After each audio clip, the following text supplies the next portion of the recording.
Welcome to another conversation on AI. I don't think we get enough of this conversation going. I do want to thank Richard Attias and the FII team for really increasing the conversation this year on AI, because I think there is no greater topic of import on the financial side, on the leadership side, education side, medical side. It's transforming everything. We have three incredible CEOs here who are representing a variety of different parts of the AI emergence. I'm going to start by asking each of them to take just 1 minute, introduce themselves and what they're doing, and then we're going to jump into where is this going, how fast is it going, how big is it going to get. We'll ask the question, what is after ChatGPT? Prem, let's begin with yourself. Awesome. Thank you. Thank you, Peter. I'm Prem Akkaraju. I'm the CEO of Stability AI. We are one of the leading open source image, video, and 3D models in the world. And past GPT, well, pictures are worth 1,000 words, and we're making quite a few of them. And in fact, 80% of all the images that were generated by AI last year in 2023 were driven by our model, Stable Diffusion. Amazing. Richard. Hi, everyone. Really excited to be here. My name is Richard Socher. I'm the CEO and founder of You.com, YOU.com. It's a productivity engine, which is the next generation after a search and an answer engine. So we really make people more productive across a whole host of different kinds of organizations, from hedge funds to universities to companies, insurance companies, and so on, publishers, news agencies, and almost everyone else in between who has sales, service, marketing, research, analysis, and so on. I also run a venture fund called AIX Ventures that invests in early stage pre-seed seed AI companies and startups. I've been very fortunate that when I was a professor at Stanford, I had two students who created this cute company called Hugging Face, invested in that at a $5 million valuation, worth $1.5 billion now. So fund's doing pretty well. That's bragging. That's just straight up bragging. I wish I could brag like that. Dr. Kai-Fu Lee. Hi, I've been working on AI for about 43 years. I was in college when I started AI, and I think that may have started before my colleagues were born. But I actually worked on machine learning, and I have a PhD, Carnegie Mellon, and I have worked at Apple, Microsoft, Google. Some of you may know me with my books, AI Superpowers and AI 2041. My part-time job is I run Sinovation Ventures, which invests globally. And then my full-time job is I run 01.ai. It's a generative AI company.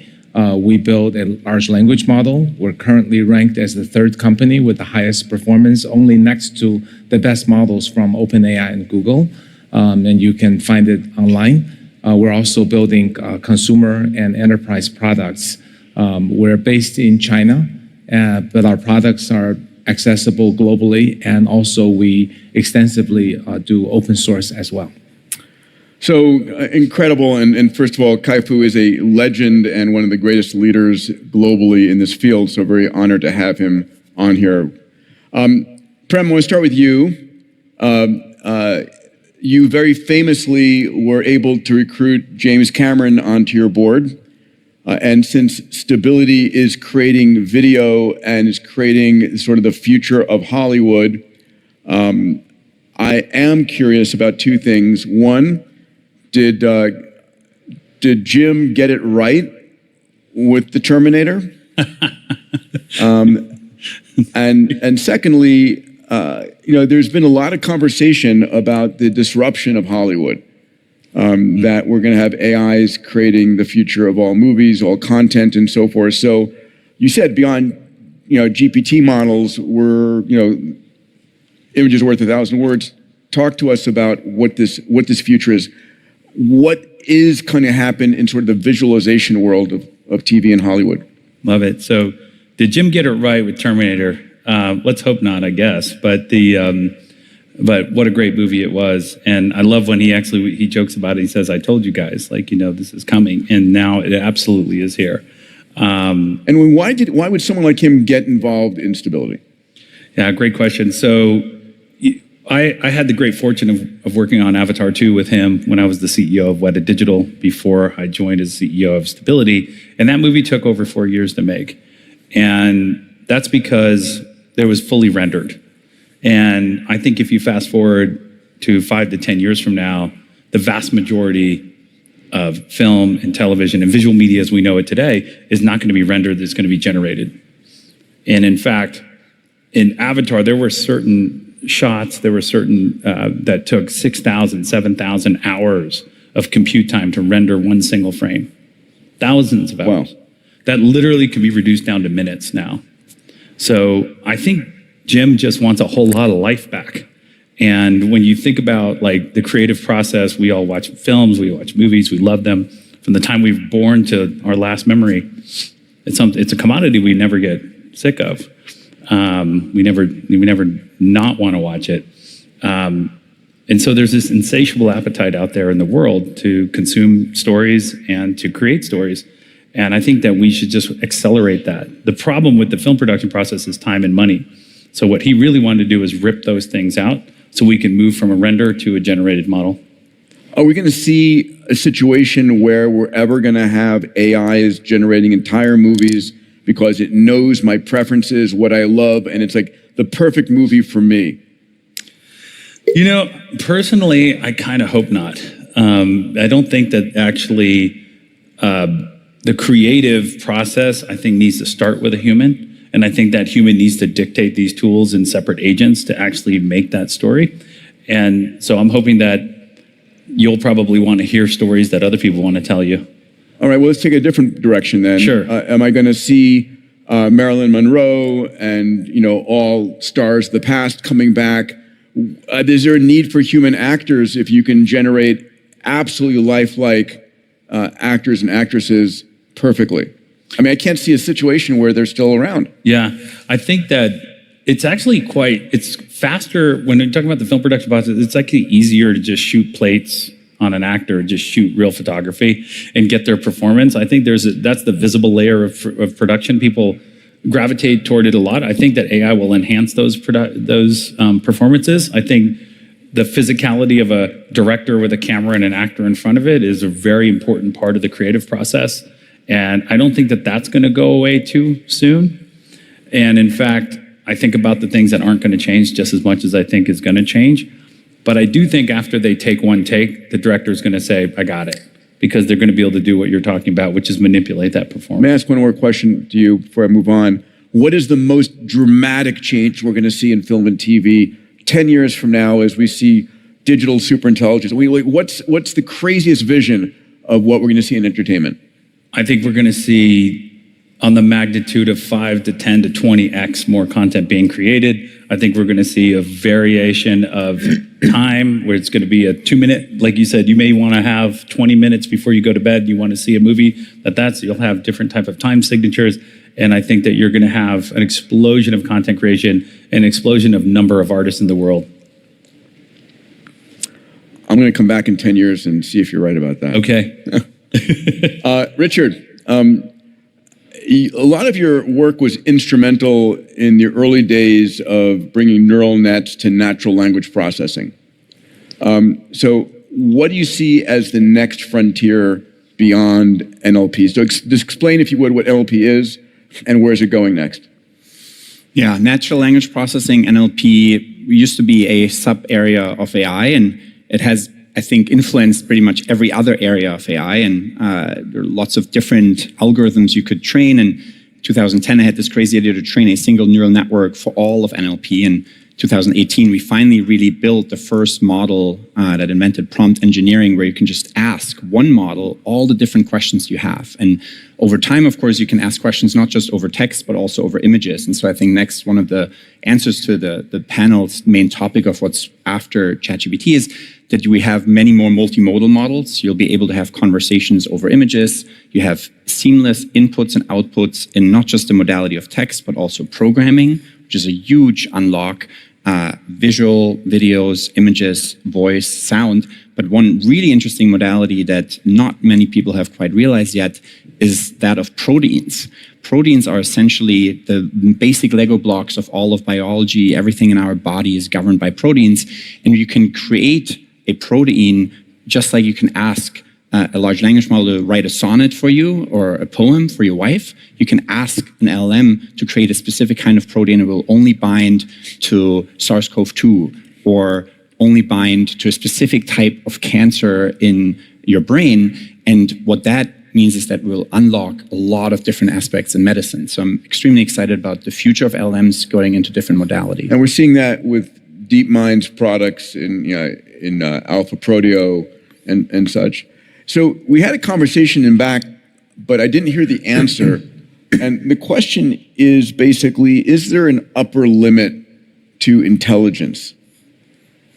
And we've talked about, and we just did a conclave on digital superintelligence and how fast we're going to get there and what does it mean.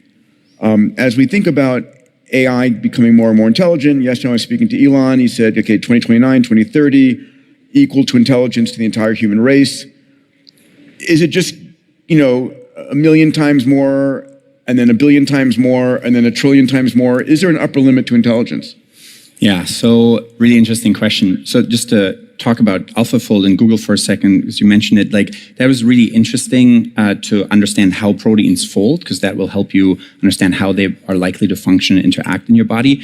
What we did in 2020 is actually create the first LLM that generates a completely new kind of protein. And it was 40% different to any naturally occurring protein. And we synthesized it in the wet lab. This was at Salesforce Research. What did it do? Scientists there. And it was an antibacterial lysozyme type of protein that basically has antibacterial properties. And just to put that into perspective. 2020 was really close to COVID-19, so make sure you weren't. Okay. Got to be careful what you say online sometimes. But what was interesting is that multiple startups have now started from this line of research. And I think it's hard for people to fathom how much that can change medicine. In terms of upper bounds of intelligence, it's a really interesting question. Can it just keep going and going and going? I think you have to basically look at the different dimensions of intelligence, right? There's language intelligence, visual perception intelligence, reasoning, knowledge, extraction, and a few others, physical manipulation. And I'll show you just one example, so I don't want to talk about this for hours, but visual intelligence, right? There are, for a long time, people have looked at just the electromagnetic frequency spectrum of human vision. And there, classifying every object on the planet is actually not that hard. And the upper limit is classifying all the objects on the planet. And we're probably going to reach that, and we're not too far away from it. But that's just human vision. AI could eventually see all the way down to gamma frequencies and see and try to perceive atoms, right? And there you actually start to hit limits of physics, like quantum limits of what can actually be observable. And you can go all the way into seeing massively larger scale things at the universe level, and how many different sensors do you have then you can process all of that information. And AI could have billions of sensors that go out, and then you get into really interesting limits of the speed of light cone of what's actually observable. So I could talk about it for hours. It's a really tough subject, but in some cases we are astronomically far away from those upper bounds, and in some cases we already get pretty close.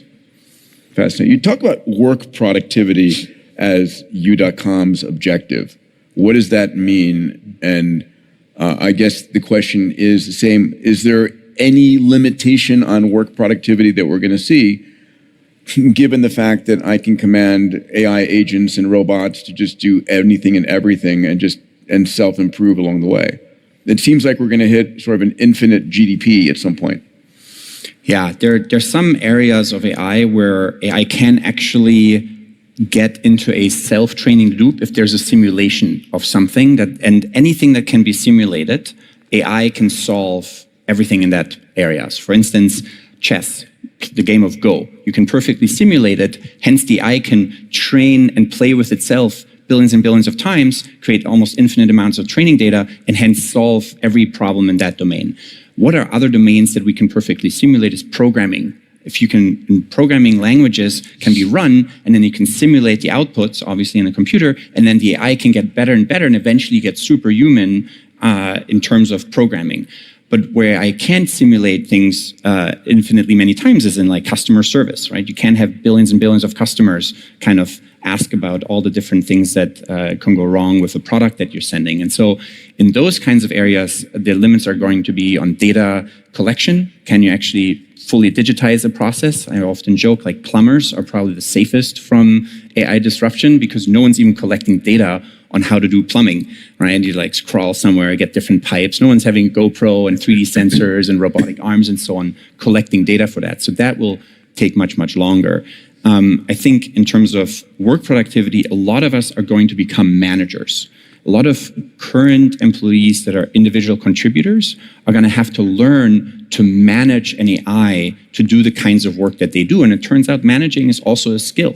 Not everyone is a good manager from day one. You have to really explain to the AI how you do a certain kind of job. And what we've seen with, for instance, a really large cybersecurity company called Mimecast is they've had 200 seat licenses using their product, and then we did a workshop with them and actually explained to all the different groups, like, this is what you can do. And someone from marketing can say, well, I usually get this long product description, and then I have to describe it for these different industries in an email campaign, and I have to write 3 tweets and 3 LinkedIn messages, all this stuff. And we're like, well, just say that to this agent, and then the AI agent does it for them. They're like, wow, now it's like 6 to 20 hours of work every other week just got automated by describing this workflow that I used to do manually to an AI agent. And I think that will change pretty much all work in pretty much every industry. Kai-Fu, I can go in 1,000 different directions here. First of all, your venture fund, Sinnovations, which is how many billions of capital, AUM? We manage about $3 billion. About $3 billion. And you've been one of the most prolific AI investors. I've had the pleasure to visit you multiple times in China, and thank you for your amazing hospitality. You've now become an entrepreneur. Yeah. And you're running both a company in China and a company in the United States. Why did you do that?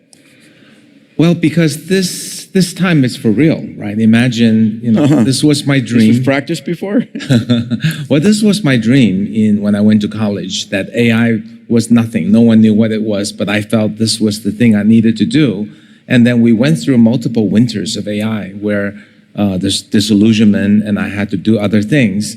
And about 7, 8 years ago, we saw with deep learning, became clear it would create a lot of value. So, but at the time, I didn't really see it becoming AGI. So I was an investor. We actually created 12 AI unicorns in Sinnovation Ventures. But this time with generative AI, the speed at which it's growing is just phenomenal. So you could help yourself. Yeah, I felt if I just invested, I'd be missing out. I would be in the back seat. I want to be in the driver's seat. By the way, everybody, I hope you feel the same, right? I'm very clear about saying there are 2 kinds of companies at the end of this decade. Companies that are fully utilizing AI and everyone else is out of business. And I fundamentally believe that it is true. You've written a number of books, AI Superpowers. I commend to all of you.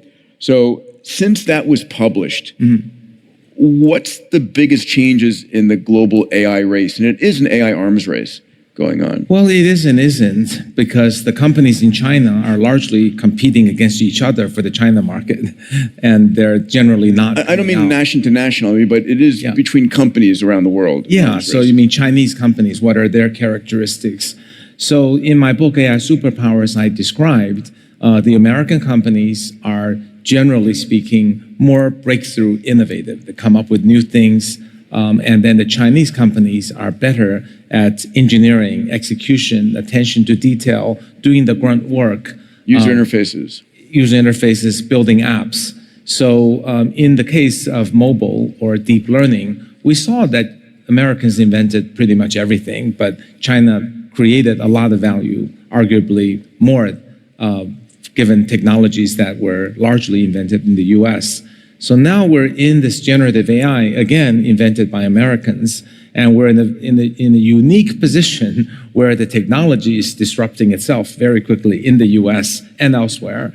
So it arguably is still the age of discovery, and US ought to win. But then the Chinese companies are able to watch the innovations, make some themselves, and then do better engineering and deliver solutions. So the company I'm building, 01.ai, is doing exactly that. We don't claim to have invented everything or even most things. We learn a lot from the giants in Silicon Valley, OpenAI and others, but we think we build more solidly, faster, execute better. So an example was I talked about how 01.ai now is the third best modeling company in the world, ranking number 6 in models measured by LMSys and UC Berkeley. But the most amazing thing, I think, the thing that shocks my friends in the Silicon Valley is not just our performance, but that we train the model with only $3 million. And GPT-4 was trained by 80 to 100 million. And GPT-5 is rumored to be trained by about $1 billion.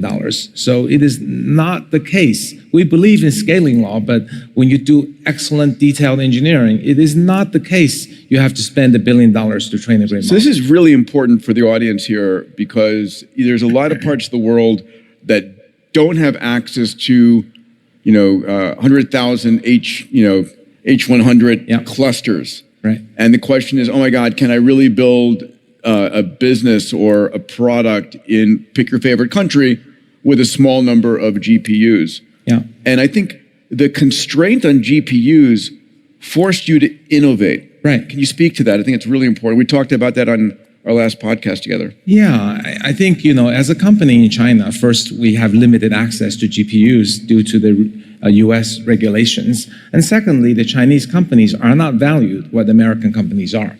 I mean, we're valued at a fraction of the equivalent American company. So when we have less money and difficulty to get GPUs, I truly believe that necessity is the mother of innovation. So when we only have 2,000 GPUs, well, the team has to figure out how to use it. I, as the CEO, have to figure out how to prioritize it. And then not only do we have to make training fast, we have to make inference fast. So our inference is designed by figuring out the bottlenecks in the entire process by trying to turn a computational problem to a memory problem, by building a multi-layer cache, by building a specific inference engine, and so on. But the bottom line is our inference cost is 10 cents per million tokens. And that's 1/30th of what the typical comparable model charges. And where's it going? Where's the 10 cents going? Yeah. The 10 cents would lead to building apps for much lower cost. Yeah. So if you wanted to build a U.com or Perplexity or some other app, you can either pay OpenAI $4.40 per million tokens, or if you have our model, it costs you just 10 cents. And if you buy our API, it just costs you 14 cents. We're very transparent with our pricing. Yes, Richard. There's a really interesting paradox called Jevons paradox from the previous industrial revolution. A lot of smart people back then were working on making more efficient steam engines and that use less coal. They thought, if we make the steam engines more efficient, we're going to need less coal. But instead, we needed more steam engines everywhere. Yeah. And I think that's exactly what's going to happen. We're currently in the Jevons paradox of intelligence. We're just going to use intelligence in many more places. Everyone is going to have their own assistant, their own medical team that understands everything about them, instead of being restricted by intelligence being very, very expensive. Yeah, I totally agree. I want to clarify, I'm not saying there's a fixed workload, we're making it cheaper. Right. I'm saying we're enabling a workload Exactly. much, much larger. Correct. I want to ask one closing question to all of you. We have people here who have daughters and sons or nephews or brothers and sisters. What's your advice to someone who is 20 years old listening to this or through this? What's your advice to someone at the beginning of their sort of academic and professional career, given what you know is going on in AI right now? Prem? I think don't waste your time learning how to code, because I think the new language that's is going to fascinating. I think the new code language is going to be English, and I think that absolutely learn as fast as you humanly possibly can on all AI in all AI modalities. And I think then once you find your passion, I think you're going to then find a very narrow AI to empower you to do what you're really set out to do. Thank you, Prem. Richard? I'll disagree. I think you should still learn how to program. I think that is how you get to really understand how this technology works at the foundational level. and how it becomes less magic and more something that you can yourself modify and construct with. But you need to combine computer science and programming with another passion that you can actually apply all of that intelligence to. And ideally, the younger you are, the more you learn the foundations, math, physics, the sciences. I think I'm going to cut you off because I'm being All right, that's yanked. fine. I want to have Kai-Fu's final word here. Okay, I actually agree and disagree with both of you.